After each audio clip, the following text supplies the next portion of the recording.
My wife cried when I returned from a 6-month deployment, and she cried again when she caught me in bed with a strange woman. A memory wiped clean by a night of drinking, a reliable witness, and a sobbing mistress apologizing profusely. All the evidence was stacked against me. They cornered me, issuing a cold ultimatum: sign over all our assets, or face total ruin. They believed I had fallen into their trap, that I was just a tired, predictable soldier. But they forgot one thing: I never take my eyes off the battlefield. The only question left was, what do you do when that battlefield is your own bedroom? I'm Captain Alex Riley, a U.S. Army intelligence officer. My job is to analyze threats, identify red flags, and see through facades. I'm trained to trust data, not emotions. But after 6 months on deployment, the only thing I wanted to see was my wife, Bella. Dulles International Airport was loud and unfamiliar. My eyes scanned the crowd, a professional habit, but this time I was only looking for one person. And then, I saw her. Bella's blonde hair cascaded over the shoulders of her cream-colored cashmere sweater. Her smile so radiant it could have lit up the entire terminal. She threw herself into my arms, and for a moment, the entire weight of the last 6 months vanished. Her embrace smelled like home, like the peace I fought to protect. I missed you, she whispered into my chest. I'm home now, I replied, holding her tight. Our house in Fairfax was exactly as I remembered, only more perfect. The lawn was neatly trimmed, the white picket fence freshly painted, and inside, everything was spotless. Bella proudly gave me a tour, pointing out the new flower pots on the porch and the new bedsheets in our room. I wanted everything to be perfect for when you came back, she said, her eyes sparkling with joy. I looked at my wife, the woman who had single-handedly held down this fort while I was away, and felt nothing but gratitude. That evening, as we were having dinner, the doorbell rang. It was Todd Vance, the neighbor from across the street. He was always impeccably dressed, with slicked-back hair and a bottle of expensive wine in hand. Captain Riley, welcome home, he said with a wide grin, handing me the bottle. Brought a little something to celebrate. Thanks, Todd. Come on in, I invited. He sat down, poured wine for the three of us, and started talking non-stop. He praised Bella's steak, complimented how she maintained the house, and made a point of saying, "You've got to hand it to Bella, holding everything together on her own. You're a lucky man, Alex." I know, I smiled, taking my wife's hand. Just then, I saw him shoot a quick glance at Bella, a look that lasted no more than half a second. She responded with a subtle smirk. I just figured they'd grown closer while I was gone. It's what happens in the suburbs, I told myself. I was too tired and happy to think more of it. After Todd left and it was just the two of us, Bella snuggled up to me on the sofa. You know, Todd has this amazing investment opportunity, she began, her voice light and casual. A plot of land just outside the city with huge potential. He says if we get in now, we could triple our money in a year. I stayed silent, observing. She continued, I was thinking we could use your army savings. It's a rare opportunity, and Todd said he'd handle all the paperwork. I let out a slow breath and gently removed her hand from my arm. Later, Bella, I said calmly. I just got back. I don't want to talk about money right now. The eagerness in her face faded slightly, quickly replaced by a sympathetic smile. Yes, of course. I'm sorry. You just need to rest. She kissed my forehead, but I could feel a flicker of disappointment. That night, lying next to Bella, I couldn't shake a vague sense of unease. A small red flag had just been planted in my mind, and for an intelligence officer, even the smallest red flag is never ignored. The feeling of peace after my return lasted exactly 1 week. Then, the initial perfection began to show cracks, small ones, but enough for someone like me to notice. First, it was the phone. Bella started carrying it with her everywhere, even into the bathroom. The screen was always face down on the table, and she would flinch slightly whenever a notification came in, quickly glancing at it before dismissing it. Once, I walked by as she was smiling and texting someone. It was a secretive smile, not the kind she gave me. When she saw me, she quickly locked the screen. "Just an old friend," she said dismissively. "Girl talk." I didn't press, just nodded. In my line of work, you learn to gather intel by observing, not confronting. Next came the financial pressure. The story about Todd's land deal didn't go away. It came up during dinners while watching TV, even in bed. Bella started making comparisons. "The Vances are getting a new Mercedes," she'd say, her eyes fixed on the television. "Todd said he just closed a huge deal.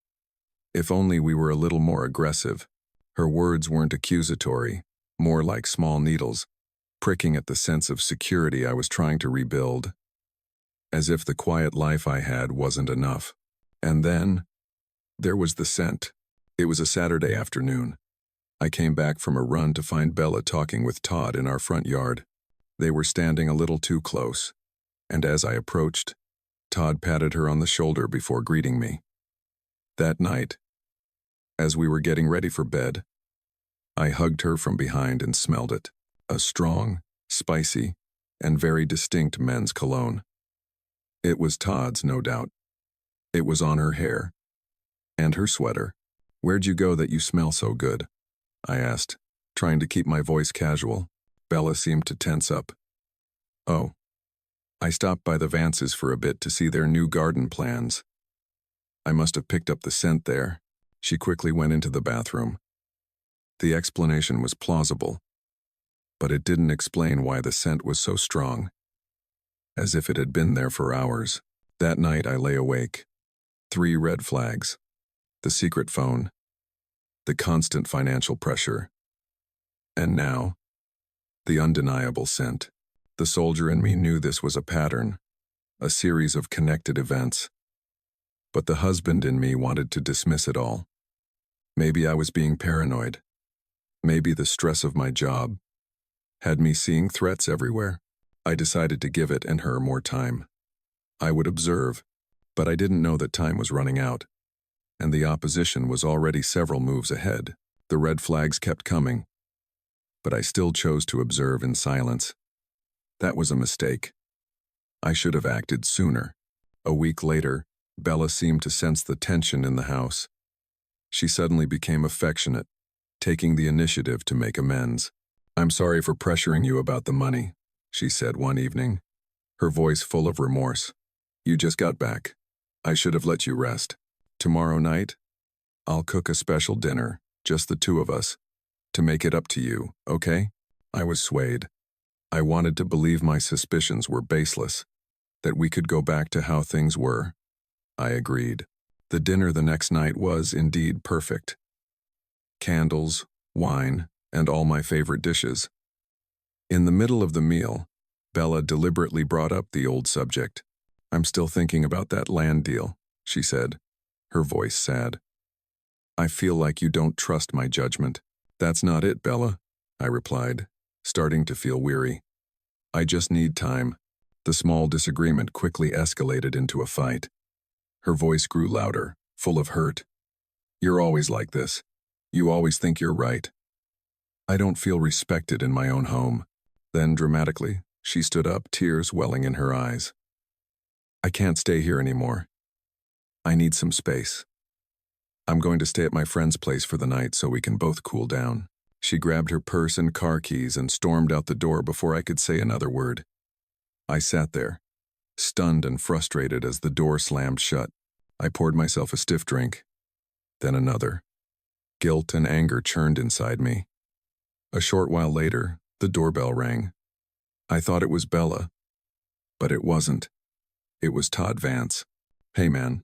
I saw Bella drive off looking really upset. "Is everything okay?" he asked, his voice dripping with concern. "Just a misunderstanding," I said curtly, not wanting to talk. "Come on, let me in for a drink," he insisted. "We're guys, right?" I didn't refuse. That was my second mistake. He came in, carrying a strange bottle of whiskey. He poured me a glass, then another. We made meaningless small talk. I don't remember how much I drank. Everything started to blur. My last memory is of Todd patting my shoulder and saying, "It's all gonna be okay." After that, there was only darkness. I didn't know that as I began to lose consciousness, Bella wasn't at her friend's house. She was waiting on a quiet side street. I also didn't know that Todd had used a spare key Bella gave him to let a strange woman in through the back door. They had set everything up, and I, an intelligence officer, had walked straight into their trap. I had let my emotions override my training, and the price for that was worse than anything I could have imagined. A sharp pain in my temple woke me. Morning sunlight streamed through a gap in the blinds, hitting my eyes and forcing me to squint. It was my bedroom, but something was very wrong. The air was thick with the smell of cheap perfume mixed with alcohol. And then, beneath those scents, I caught another, familiar one, strong and spicy. Todd's cologne. It was like a red alert flashing through the fog in my mind, and then I felt it. A steady breathing right next to me. I turned my head. Strange, dark hair was splayed across Bella's pillow. A face I had never seen before. I shot up like a spring, my heart pounding in my chest. A strange woman was sleeping in my bed. Neither of us was wearing anything. Panic. That's the only word for it. My memory was a mess. The fight. Bella leaving. Todd. Whiskey. After that, nothing. A complete blackout. "Who are you?" I growled, shaking the woman awake. She opened her eyes groggily, her sleepy expression quickly shifting to feigned panic. Who are you?" "This is my house. What are you doing here?" I roared, grabbing my pants from the floor. My head was spinning as I tried to piece things together. Where was Bella? What the hell had happened? Just then, I heard a key in the front door. Bella's voice. "Alex, I'm home. I think we need to talk." Her voice died. The bedroom door swung open. Bella stood there, car keys still in hand. Her face changed from hopeful to stunned, then to utter disgust and pain. The performance was timed to the second. "Alex," she stammered, her voice trembling. Who is this?" The strange woman in the bed, now wrapped in a sheet, started to sob. I'm sorry. He said he was lonely last night. Everything happened so fast. Every word, every action was a direct hit. I stood there, literally and figuratively exposed. Backed into a corner I couldn't escape. I had no memory, no alibi. All I had was a heartbroken wife and a crying woman in my bed. I opened my mouth to explain. But what could I say? That I didn't remember anything? It sounded like the clumsiest lie in the world. "Bella, don't," she screamed, tears streaming down her face. "Don't say anything." She turned and ran from the room. I could hear her sobbing from the living room. The strange woman, whose name I would later learn was Chloe, hastily got dressed and rushed out of the house, still muttering apologies. I was left alone in the messy room. The smell of cheap perfume, alcohol, and betrayal filled the air. I had lost. At least, that's what they wanted me to believe. I rushed out to the living room, my mind still reeling. Bella was curled up on the sofa, her face in her hands, her shoulders shaking. The sight was like a knife to the chest. Guilt washed over me, drowning out my vague suspicions. "Bella, please let me explain." I knelt in front of her. "I swear I don't remember anything. I was drinking with Todd last night." "Drinking with Todd?" She looked up, her red-rimmed eyes filled with contempt. "And that's your excuse for bringing a whore into our home?" The word whore was like ice. As I stood there, speechless, the doorbell rang. Bella wiped her tears and stumbled to the door.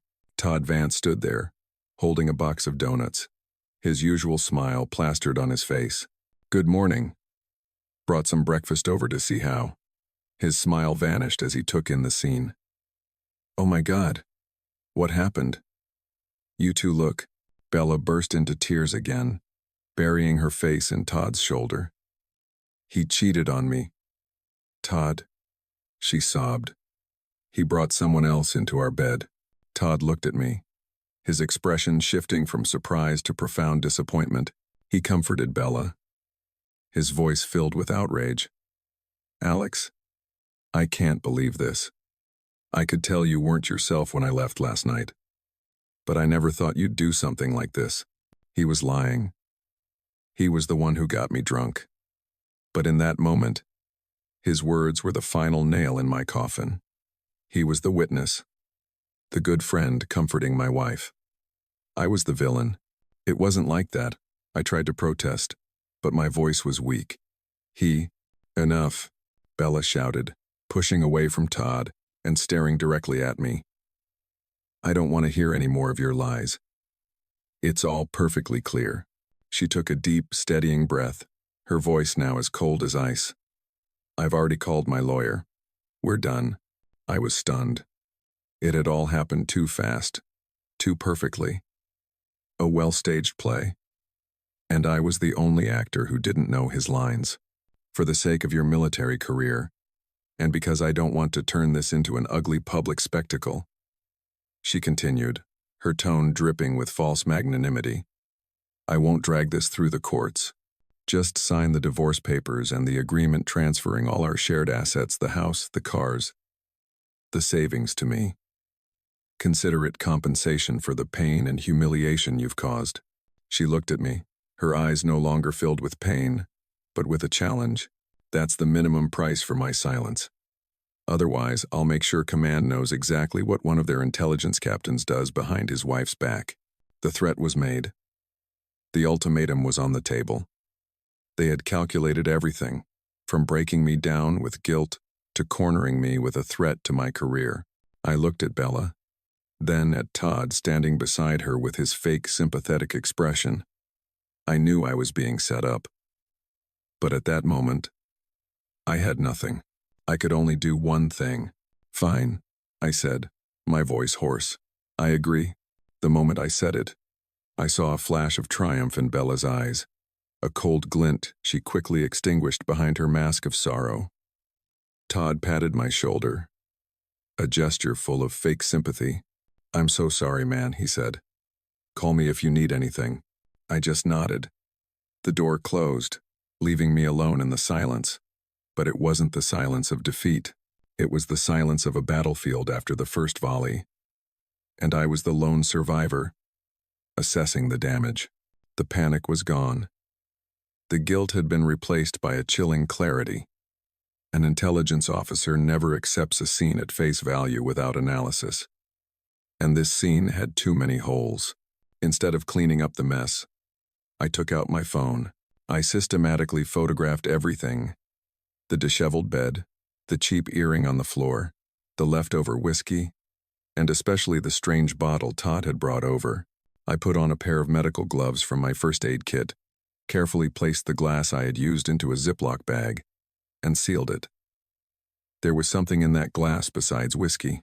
I sat down and mentally reconstructed the entire sequence of events, not as a husband, but as an analyst. The irrational fight, Bella's dramatic exit, Todd's almost immediate arrival, the strange whiskey, and then the complete blackout in my memory. I've been through rigorous training. My tolerance is high. Total amnesia isn't a symptom of being drunk. It's a symptom of being drugged. This wasn't a mistake. This was an operation. They had underestimated me. I picked up my phone and made 2 calls. The first was to Marcus, an old Army buddy from Cyber Command, now running a private security firm. Marcus, it's Alex, I said, getting straight to the point. I need you to run a remote diagnostic on my phone. Check installation history and activity for the last 12 hours. Something's not right. The second call was to Frank, a seasoned private investigator and ex-homicide detective I'd worked with before. Frank, I need your help. Find a woman. I only know her as Chloe, probably a freelance actress. More importantly, get me all the security footage from my neighborhood for the last 12 hours, especially anything covering the entrances and exits. Next, I acted on my own. I went to a private clinic and requested a full blood and urine panel. specifically asking them to screen for sedatives. The sealed glass was sent to an independent lab. Frank recommended. I was no longer the betrayed husband. I was an intelligence officer on a mission. My targets: Bella and Todd. My objective: gather evidence, turn the tables, and uncover the truth. As I was driving from the clinic, my phone buzzed. A text from Bella. The lawyer has the papers ready. His office. 10 a.m. tomorrow. Don't be late. Roger. I texted back. The board was set. But they didn't know I was about to start moving my own pieces. The next 24 hours passed in silence. But beneath the surface, my operation was running at full throttle. The first results came from the lab. My blood tested positive for benzodiazepine, a powerful sedative that can cause temporary amnesia when mixed with alcohol. The residue in the whiskey glass confirmed it. The biggest red flag was now a verified fact. I had been drugged. Shortly after, Marcus called back. Alex, I'm in. Someone installed a fake dating app on your phone at 23:47 last night. It was designed to self-delete after 24 hours. But I caught the digital trail. More importantly, the GPS on Bella's phone shows she never went to her friend's house. She just circled the neighborhood and parked on a secluded street 2 blocks away for 3 hours. The pieces were starting to connect. The final decisive piece of evidence came from Frank at the end of the day. I've got something for you, Alex, he said, a smug tone in his voice. Security camera from the house across the street. The angle isn't perfect, but it's clear enough. 11:15 p.m. Bella's car leaves. 11:30. Todd's car leaves. 11:50. A strange car, probably Chloe's, arrives and parks down the street. A woman gets out and walks toward your house. But here's the kicker. At 2 a.m., Todd's car is seen returning and parking in a blind spot. About 15 minutes later, Bella's car pulls up. They met right near your house. What about Chloe? I asked, my heart rate quickening. Found her. A freelance extra with a mountain of debt. I had one of my guys chat with her. She's terrified. I had enough. My weapon wasn't a gun. It was information. And now, I was fully armed. I called Frank. Frank, go see Chloe. Tell her I have a deal for her. Cooperate, or face felony conspiracy charges. I need a signed statement and a recorded phone call. An hour later, Frank sent me an audio file. It was Chloe's voice, trembling, as she called Bella. Is everything okay? I'm getting a little nervous. Bella's voice came through, cold and smug. Relax. He bought the whole thing. The rest of the money will be transferred tomorrow, after he signs the papers. Just keep your mouth shut and you won't have any trouble. That was all I needed. I spent the rest of the evening organizing everything into a digital presentation. The toxicology report, Marcus's phone data analysis, the security camera footage, Chloe's signed affidavit, and finally, the damning audio recording. I checked the time. Almost midnight. Only 10 hours until the meeting at the lawyer's office. I sent a text to my own lawyer, a retired Army JAG officer with a reputation for being tough as nails. Before we start tomorrow, show them this. I attached the presentation file. Then I went to bed. For the first time in 2 days, I slept soundly, without dreams. The storm was coming, but I was ready, and I was going to be the one to win. I walked into the lawyer's office at 10 a.m. Sharp. The room was cold and luxurious, all polished mahogany and leather-bound law books. Bella and Todd were already there, sitting next to their attorney. Bella wore an elegant black dress, her makeup carefully applied to look tired but still poised, the picture of a grieving victim. Todd sat beside her, arms crossed, playing the part of the protector. He gave me a condescending nod. Bella's lawyer, a portly, middle-aged man, began the meeting. My client has suffered a severe emotional shock, he said sympathetically. However, she wishes to resolve this matter quickly and privately. We have drafted an agreement. Hold on, my lawyer, retired Colonel Thompson interrupted. His voice was sharp and commanding. Before we discuss any agreements, I think you all should see this. He turned the large laptop on the table to face them. I didn't look at them. I watched their reflections in the glass of the bookshelf opposite them. Thompson hit play. The presentation started with the toxicology report, the words benzodiazepine. Positive magnified on the screen. In the reflection, I saw Bella's face twitch. Next was the phone data analysis. The installation history of the fake dating app, the timestamps, and the GPS map showing Bella's car circling the neighborhood. Todd's lips tightened. Then the security camera footage played. The images were grainy, but clear enough to identify Bella's car, Todd's car, and Chloe's shadowy figure sneaking through the night.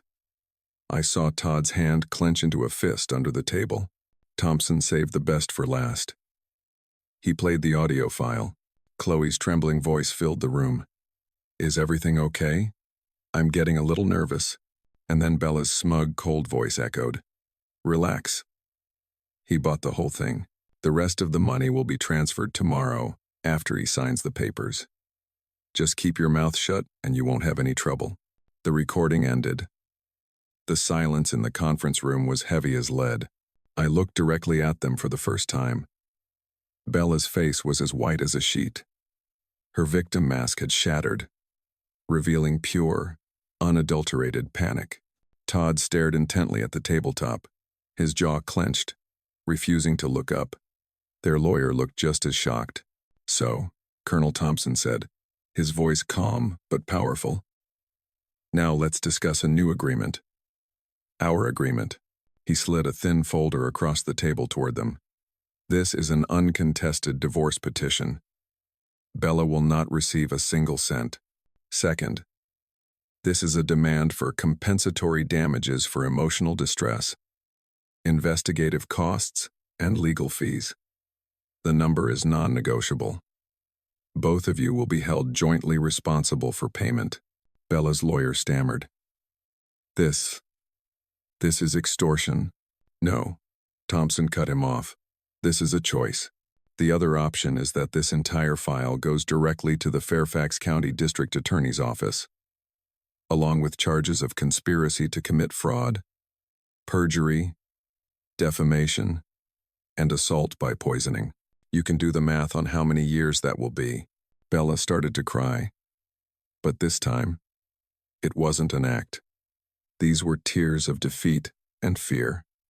Todd just sat there like a statue. They had no other choice. They signed. I stood up, said nothing to them, and walked out of the office. The air outside felt unusually fresh. I didn't feel joy or vindication, just a sense of relief. The war was over. A few weeks later, the house was mine again. All traces of Bella and Todd were gone from my life. I had lost a wife and an illusion of happiness. But in return, I had found myself again. I had proven that even when pushed into the darkness, a soldier always knows how to find his way back to the light. And the greatest lesson I learned wasn't on some distant battlefield, but right here in my own home.